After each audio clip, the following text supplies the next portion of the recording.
လူတွေးလီမနေ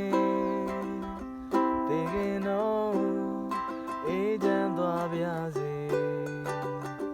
ဆွေးသမားရဲ့ဝေနာကဘာကြီးရဲ့အေးချမ်းတဲ့နေရာ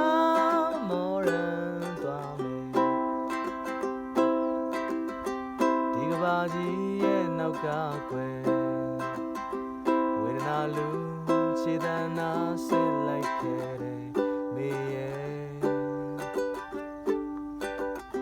မျောလင်းခြင်းနဲ့လမ်းပြခွဲအေးချမ်းတဲ့နေရာလေးတစ်ခုရောက်ချင်တယ်ဝေဒနာလူ